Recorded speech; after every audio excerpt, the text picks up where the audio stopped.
جس کو جیسی ضرورت ہے، جتنی ضرورت ہے، جس اعتبار سے ضرورت ہے، جہاں جہاں پر ضرورت ہے وہاں وہاں اس اعتبار سے اتنی مقدار میں اللہ رب العزت نے ان چیزوں کو اپنی نعمتوں سے سرفراز فرمایا، اور اس طرح سے جو ہے اللہ رب العزت کی ربوبیت کا منظر جو ہے ظاہر ہوتا گیا۔ فرمایا اس کی مثال اگر دیکھنا چاہیں تو اللہ رب العزت نے درختوں میں چلنے پھرنے کی طاقت نہیں دی ہے۔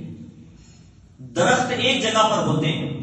درختوں کو پالنے والا بھی اللہ رب العزت ہے، ان میں بھی جان ہوتی ہے۔ درختوں کو اللہ نے چلنے پھرنے کی طاقت نہیں دی تو اللہ رب العزت نے ان کو کس طرح پالا؟ تو فرمایا ان کے لیے باغبان کو خدمتگار مقرر کیا،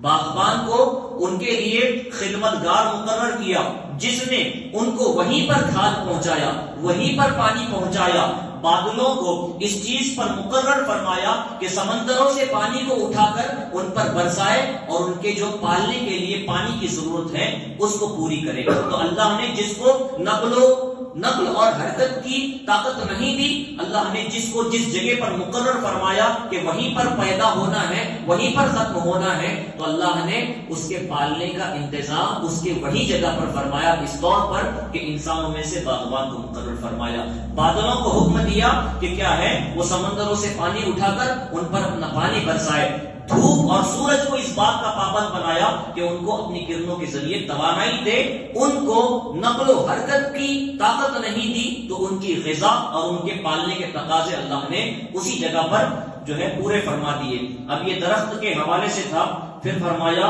کہ پرندوں کو اللہ تعالیٰ نے حرکت کی طاقت دی ہے، درختوں کو حرکت کی طاقت نہیں دی، زندے ہیں، پالے وہ بھی جا رہے ہیں، لیکن پرندوں کی حالت ایسی ہے کہ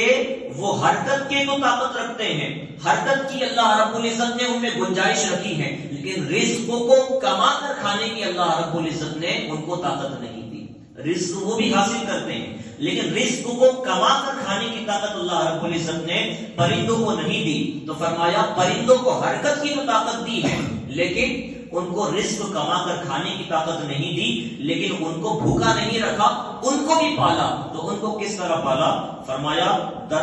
پرندوں میں حرکت کی طاقت تھی لیکن روزی کمانے کی طاقت نہ تھی، ان کو حکم دیا کہ تمہارے گھونسلوں میں تمہارا رزق نہیں پہنچے گا۔ کیوں نہیں پہنچے گا؟ کیونکہ اللہ نے تمہیں حرکت کی طاقت دی ہے۔ اللہ نے جس کو حرکت کی طاقت دی ہے تو جب حرکت کرے گا تبھی برکت ہوگی۔ بندوں کو، پرندوں کو اس چیز کی طاقت عطا کی ہے کہ وہ حرکت کر سکتے ہیں، اور جس چیز کو اللہ نے ان کو اختیار نہیں دیا تو اس چیز سے اللہ نے ان کو بری الذمہ بھی رکھا۔ حرکت دی ہے تو اللہ نے فرمایا گھونسلے سے نکلا جائے، اور جب رزق جو ہے کما کر نہیں کھایا جا سکے گا تو ان کے لیے اللہ رب العزت نے جو انتظام فرمایا، تو اللہ نے فرمایا کہ تم گھونسلوں سے نکلو، تمہارا رزق تمہارے گھونسلے تک نہ پہنچے گا، تم یہاں سے جاؤ۔ کھیت میں کسان نے تمہارے لیے غلہ تیار رکھا ہے، کھیت میں تمہارے لیے کسان نے غلہ تیار رکھا ہے، جاؤ اور اچک جاؤ۔ انسان اگر کسی کے کھیت میں جائے اور بغیر مالک کی اجازت کے ایک دانہ بھی لے لے تو اس کے لیے وہ دانہ ناجائز و حرام ہوتا ہے، لیکن وہی خدائے وحدہ لا شریک جو کسی اور کے کھیت سے انسان کو ایک دانہ لینے کی اجازت نہیں دیتا، اللہ رب العزت اس پرندے کو اگر پورا کھیت بھی چک جائے تو اس پرندے کو جو ہے اس سے منع نہیں فرماتا، کیونکہ اللہ نے ان کا رزق وہیں پر مقرر فرمایا ہے، انسان کو اس میں کوئی عمل دخل کا